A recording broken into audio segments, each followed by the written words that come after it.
ഒരു കാറിൻ്റെ കീ നിങ്ങളുടെ കയ്യിലുണ്ടായതുകൊണ്ട് നിങ്ങൾക്ക് വാഹനം ഉദ്ദേശിച്ച സ്ഥലത്തേക്ക് എത്തിക്കാൻ വേണ്ടി സാധിക്കും. അതിനൊരുപാട് ഘടകങ്ങളുണ്ടല്ലേ. ഇന്ധനം വേണം, അതിൻ്റെ കൃത്യമായിട്ടുള്ള ഡയറക്ഷൻ നിങ്ങൾക്ക് അറിഞ്ഞിരിക്കണം. അതിനേക്കാളൊക്കെ അപ്പുറം ആ കീയുടെ യഥാർത്ഥ കാർ നിങ്ങളുടെ കയ്യിലുണ്ടാവണം. പിന്നെ അതോടൊപ്പം തന്നെ നിങ്ങൾക്ക് വാഹനം ഓടിക്കാൻ അറിഞ്ഞാൽ പോരാ, നിങ്ങൾക്ക് നിയമപരമായ ഡ്രൈവിംഗ് ലൈസൻസ് ഉണ്ടാകണം. ഇതുപോലെ തന്നെയാണ് ഒരു ബിസിനസ്സിൻ്റെ ഒരു ലൈസൻസ് മാത്രം നിങ്ങളുടെ കയ്യിൽ കിട്ടിയത് കൊണ്ട് ഒരിക്കലും നിങ്ങൾക്ക് ഒരു ബിസിനസ് മുന്നോട്ട് കൊണ്ടുപോകാൻ കഴിയില്ല. അതൊരു ബിഗിനിങ് മാത്രമാണ്. അതിനുശേഷമാണ് ശരിക്കും ഒരു ബിസിനസ്സിന് നിങ്ങൾക്ക് കൃത്യമായ ഒരു ഡയറക്ഷൻ വേണം. ഏത് രൂപത്തിലാണ്, ഏത് മെത്തേഡിലാണ്, എന്താണ് അതിൻ്റെ പർപ്പസ്, എല്ലാ കാര്യത്തെക്കുറിച്ചും ഒരു വ്യക്തമായ ഒരു സ്ട്രാറ്റജി ഉള്ള ആളുകൾക്ക് മാത്രമേ ഒരു ബിസിനസ് മുന്നോട്ട് കൊണ്ടുപോകാൻ സാധിക്കൂ. അതോടൊപ്പം തന്നെ അതിൻ്റെ മാർക്കറ്റിംഗ്, നിങ്ങളുടെ കമ്പനിയുടെ ലോഗോ, നിങ്ങളുടെ കമ്പനിക്കുള്ള കളർ മോഡ് പോലും വളരെ പ്രധാനപ്പെട്ട ഒന്നാണ്.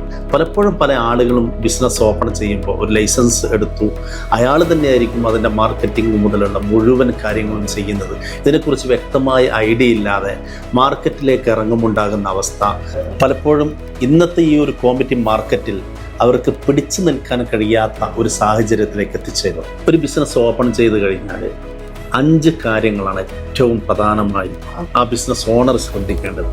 അതിലാണ് company logo, brand identity, website, Google my business. ഈ ഘടകങ്ങളൊക്കെയുള്ള ഒരു ബിസിനസ് ഐഡൻറ്റിറ്റി നമ്മൾ ഉണ്ടാക്കുക എന്നുള്ളതാണ്. പലപ്പോഴും പല ആളുകളും ബിസിനസ് ഓപ്പൺ ചെയ്ത് കമ്പനിക്ക് ഏതെങ്കിലും സൈറ്റിൽ നിന്നൊരു പേര് കണ്ടെത്തി ഗൂഗിളിൽ നിന്ന് പല ആൾക്കാരും ഉപയോഗിച്ച ലോഗോകൾ തന്നെ ഉപയോഗിച്ചിട്ടൊക്കെ ബിസിനസ് ചെയ്യുന്ന എത്രയോ ആൾക്കാരെ നമ്മൾ കാണാറുണ്ട്. വെബ്സൈറ്റ് ആരെങ്കിലും കണ്ടെത്തി ഒരു വെബ്സൈറ്റ് ഉണ്ടാക്കും, അതിൻ്റെ SEO പോലും ചെയ്യാൻ സാധിക്കാതെ എന്തിനു വേണ്ടിയാണ് നമ്മളൊരു വെബ്സൈറ്റ് ഉണ്ടാക്കുന്നത്? ആ മാർക്കറ്റിൽ നമ്മുടെ ആക്ടിവിറ്റി സെർച്ച് ചെയ്യുന്ന സമയത്ത് ഏറ്റവും ആദ്യം കണ്ടെത്താൻ പറ്റുന്ന രൂപത്തിലുള്ള ഒരു വെബ്സൈറ്റ് നമുക്ക് ക്രിയേറ്റ് ചെയ്യാനും നമ്മുടെ ഒരു കളർ പോലും നമ്മുടെ കമ്പനിയുടെ ഐഡൻറ്റിറ്റി ആക്കി മാറ്റാനും പറ്റുന്ന രൂപത്തിലുള്ള ഒരു ബ്രാൻഡ് ഐഡൻറ്റിറ്റി നമ്മുടെ കമ്പനിക്ക് നമ്മൾ ഉണ്ടാക്കുക എന്നുള്ളതാണ് ഒന്നാമത്തെ ഘടകം. രണ്ടാമത്തത് ഒരു കസ്റ്റമർ അക്വിസിഷൻ പ്ലാൻ ഉണ്ടാക്കുക എന്നുള്ളതാണ്.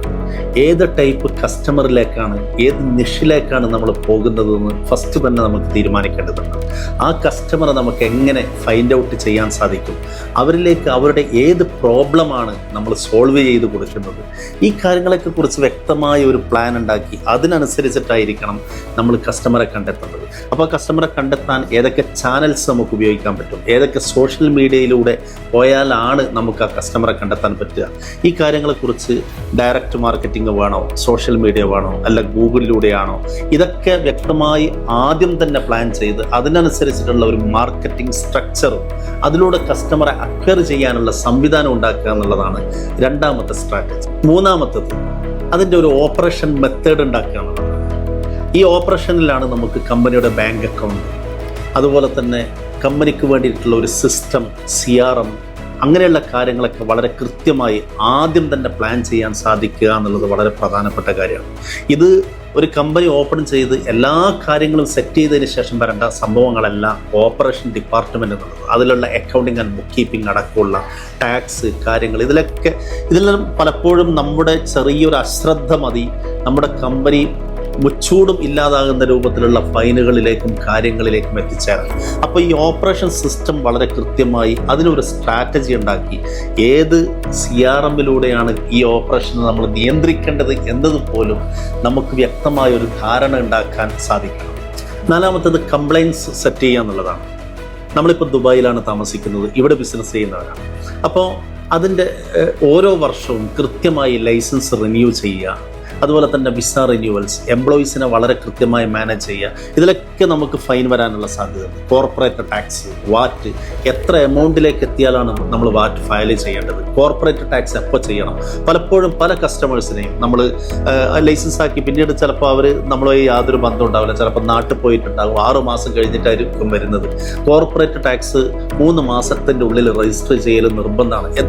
നമുക്ക് ബിസിനസ് ഉണ്ടായാലും ഇല്ലെങ്കിലും നമ്മൾ കോർപ്പറേറ്റ് ടാക്സ് രജിസ്റ്റർ ചെയ്യണം. പലപ്പോഴും അതൊന്നും ശ്രദ്ധിക്കാത്തതിൻ്റെ പേരിൽ അനാവശ്യമായി ഒരു ഫൈൻ ഉണ്ടാക്കുന്ന സാഹചര്യത്തിലേക്ക് പലപ്പോഴും ആളുകൾ എത്താറുണ്ട്.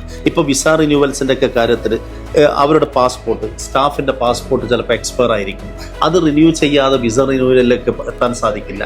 ഇങ്ങനെയുള്ള പല കാര്യങ്ങൾ ഈ കംപ്ലയിൻസ് വളരെ കൃത്യമായി കൊണ്ടുപോകുക, അതിന് HR ഡിപ്പാർട്ട്മെൻറ്റൊക്കെ ആയി വളരെ കൃത്യമായ ഒരു കോർഡിനേഷൻ ഉണ്ടാക്കുക.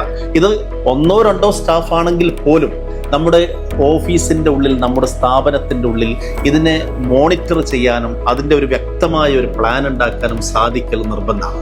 5-മത്തത് വളരെ പ്രധാനപ്പെട്ട ഒരു കാര്യമാണ്. നമ്മുടെ ബിസിനസ്സിൽ ഒരു റൈറ്റ് ടീമിനെ, റൈറ്റ് നെറ്റ്വർക്ക് നമ്മൾ ഉണ്ടാക്കുക എന്നുള്ളത് വളരെ പ്രധാനപ്പെട്ട ഒരു കാര്യമാണ്.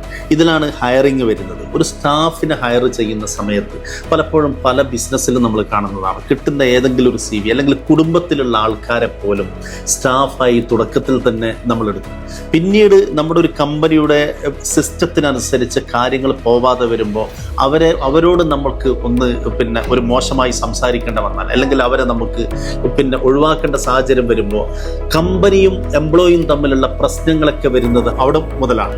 അപ്പോൾ ഇങ്ങനെയുള്ള കാര്യങ്ങളിൽ വളരെ വ്യക്തമായ ഒരു സ്ട്രാറ്റജി തുടക്കത്തിൽ തന്നെ ഉണ്ടാക്കുകയും റൈറ്റായ ഒരു ടീമിനെ കെട്ടിപ്പടുക്കുകയും ചെയ്യുക എന്നുള്ളത് വളരെ പ്രധാനപ്പെട്ടതാണ്. അതുപോലെ നെറ്റ്വർക്ക്, നമ്മുടെ കസ്റ്റമറെ, നമ്മൾ ഒരു റൈറ്റായ കസ്റ്റമറെ ഫൈൻഡ് ഔട്ട് ചെയ്യുന്നതിന്, പ്രധാനമായും നമുക്ക് വേണ്ട സപ്ലയേഴ്സിനെ കണ്ടെത്തുന്നതിന്, ഇങ്ങനെയുള്ള കാര്യങ്ങളിലൊക്കെ ഒരു വ്യക്തമായ ഒരു ധാരണ. അപ്പോൾ ഈ 5 കാര്യങ്ങൾ നമ്മൾ ഏറ്റവും പ്രധാനമായി സൂക്ഷിക്കാൻ വേണ്ടി കഴിഞ്ഞിട്ടില്ലെങ്കിൽ, ഇതിന് ഒരു കൃത്യമായ ഒരു സ്ട്രാറ്റജി നമ്മൾക്ക് ഉണ്ടാക്കാൻ സാധിക്കുന്നില്ലെങ്കിൽ ഈ കമ്പനി മുന്നോട്ട് പോകുമ്പോൾ ഒരുപാട് സ്പെൻഡ് ചെയ്തതിന് ശേഷമായിരിക്കും പലപ്പോഴും വലിയ പ്രശ്നങ്ങളിലേക്ക് എത്തിച്ചേരുക.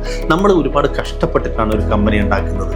അപ്പോൾ ആ കമ്പനിയെ ഡെവലപ്പ് ചെയ്യുമ്പോൾ ഇങ്ങനെയുള്ള കാര്യം, ഒരു ലൈസൻസ് മാത്രമല്ല നമ്മുടെ കമ്പനി, അതിനുശേഷമുള്ള ഓരോ കാര്യങ്ങളിലും അതിൻ്റെ വ്യക്തമായ ഒരു സ്ട്രാറ്റജി ഉണ്ടാക്കി ഒരു സിസ്റ്റം ക്രിയേറ്റ് ചെയ്ത് അതിനനുസരിച്ച് നമ്മൾ മുന്നോട്ട് പോവുകയാണെങ്കിൽ നമുക്ക് വളരെ പെട്ടെന്ന് മറ്റൊരു ഘട്ടത്തിലേക്ക്, മറ്റൊരു ഡെവലപ്മെൻറ്റ് സ്റ്റേജിലേക്ക് നമ്മുടെ കമ്പനിയെ നമുക്ക് എത്തിക്കാൻ സാധിക്കും.